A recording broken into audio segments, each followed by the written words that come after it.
Hello, everyone. My name is Leonardo Bedoya, and before I do begin my presentation, I want to let you guys know that I do stutter, so I apologize in advance for any inconvenience or anything. Okay? So I'm going to be talking about NIL, which stands for Name, Image, and Likeness in college sports, and why I think that it is not the best idea. So basically, NIL, this was made for a way so that college athletes can earn some serious money through endorsement deals, social media, and even appearances and signing autographs and such. And even though they're not playing professional just yet. So this was implemented back in July of 2021. So it's been out for a few years now. And although people can argue that this NIL is a good thing for these young athletes, I do think otherwise. Even Michael Jordan, the famous basketball player, he said that he's not the biggest fan of giving these young athletes so much money and contracts before even playing a single game at the professional level. It kind of messes with their work ethic, and they're not going to be as inclined to work to be the best that they can be. Because why would they if they are already getting paid thousands, if not millions of dollars already? So there's not much to work for. You know what I mean?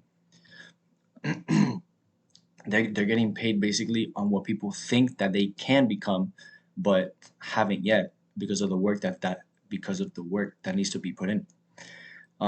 Players themselves might not even excuse me. Players themselves might not even go to their attending universities because of the campus or it being their lifelong dream, but instead because the school offered them a contract with lots of money that they couldn't refuse. I feel that creates a sense of like disloyalty to the jersey and the colors that you're wearing. There have been cases already in which players have transferred or threatened to transfer schools simply for the money. Back in 2022, a wide receiver for the school of Pittsburgh, Jordan Addison. Here's a picture of him, so you can get a better image. So this man, Jordan Addison, he decided to transfer to USC, University of Southern California, for an NIL contract with $3.5 million. That's a lot of money. Another athlete, a basketball player by the name of Isaiah Wong from Miami, had threatened to transfer if his NIL deal wasn't increased. And this is a picture of him, so you can get a better image as well. I feel as if this can create some altercations with the fans and the players, even. For example, the fans might not have much admiration for the player if they knew they were just doing it for the money and not the school and everything it represents. I feel like this could even cause a drop in spectatorship just not to support the player, which could lead to a loss of income. Also, I do find that the schools capable of offering higher NIL contracts have an unfair advantage over other schools. The reason being is because of the bigger salary cap than others. And what does that mean? That they could afford to get as many of the best players as possible while leaving other schools without much talent. For example, the Social Texas A&M University had zero five-star football players in 2018, two five-star players in 2019 and 2020, and one in 2021. Excuse me. After the NIL got implemented, after the NIL got implemented, the school had seven five-star players in 2022. Seven five-star players. And that same year, that was their highest rated class of all time. Now, that's good for the school, don't get me wrong. I'm sure they won plenty of games that year, but that also means that players who were supposed to go to different schools probably changed their minds because of the money being offered to them. There's this billionaire by the name of John Ruiz. This is John Ruiz. Um, and he's given out NIL deals to over 100 players in Miami, and is even willing to spend $10 million annually just to make sure that they win. It's nice to be getting paid, don't get me wrong, but all that money is going to influence the players and their lifestyle and where they go to school.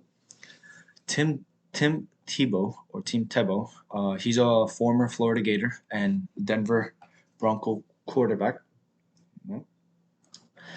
He even went on and said that during his recruiting process, and I quote, "Where my family wanted me to go, it's about where my grandfather had my dream of having Florida win an SEC championship, and you're taking that away so young kids can earn a dollar. And I feel that's just not where college football needs to go." So you see, clearly there are other people who share the same views. Because of the money, these athletes aren't making the smartest decisions. Also, the money that boosters directly gave to the school's athletic departments for all sports are majorly being given to athletes now. That means that now the athletic departments have even fewer resources. When the year 2022 began, football programs had nearly 50% of all NIL dues. 50%. Basketball had 18.9, and every other sport had 31.5. Those other sports consisted of softball, baseball, women's gymnastics, and men and women's track, all falling under 2%. 2%. That's pretty sad. Giving those athletes from less popular college sports less deals. But furthermore, you really don't think that it can affect the team themselves and the relationship amongst the players? Because I do. Let's start with the obvious. The player with the endorsement deals is going to be extremely more busy now with the obligation that he has to meet from social media or even brand management. That is going to get in the way of practice, game preparation, and even school assignments. Although probably at that point, school assignments is the least of the worries when you're making thousands of dollars and need to perform well for millions of people. But you still need a minimum GPA of 2.3 to play Division One. And let's not talk about jealousy amongst the teammates as well. The the star player's ego, for example, can possibly go through the roof considering they are now a big shot making a bunch of money and people coming out to see them play, which I've seen it occur.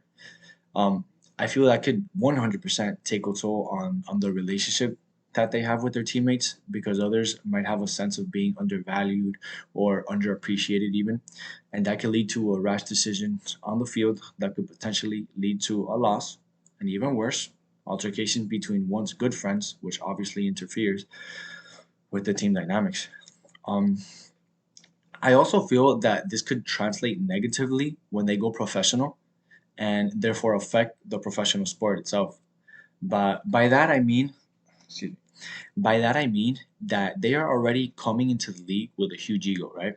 So that implies they could potentially bump heads often with their coach and kind of hinder that relationship as well, which of course leads to poor performance on the court or field. Similar to not taking accountability for their own mistakes, like previously stated, can possibly cause problems amongst player uh, from blaming it on others, but themselves, of course, you know. And since I am talking about professional sports here, I want to take the time to add that before the NIL was a thing, one of the biggest factors of going professional was the money, of course, aside from playing the sport that you love. Excuse me. Um, some Since the NIL, these college athletes have been making more money than they thought possible in their college years. So basically, why go pro, right? Why not finish college? Why not finish the college degree? Which surprisingly is exactly what has been happening.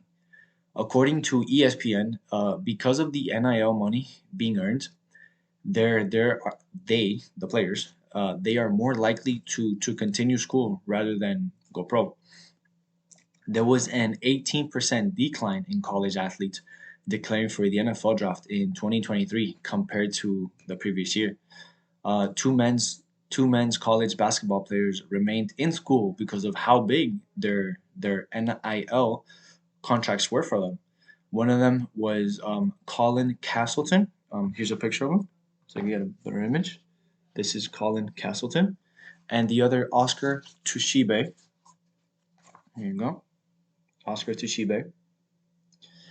Another basketball player, Drew Tim, decided to stay in school with his endorsement deals because he considered he'd be making around the same amount if he were to go pro. This is Drew Tim.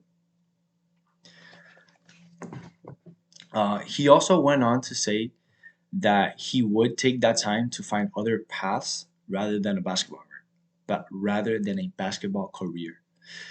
Now, I'm not saying that NIL is bad because it's making young athletes have an education. No, I think it's bad because there's an increase in young talent that are deciding not to go professional.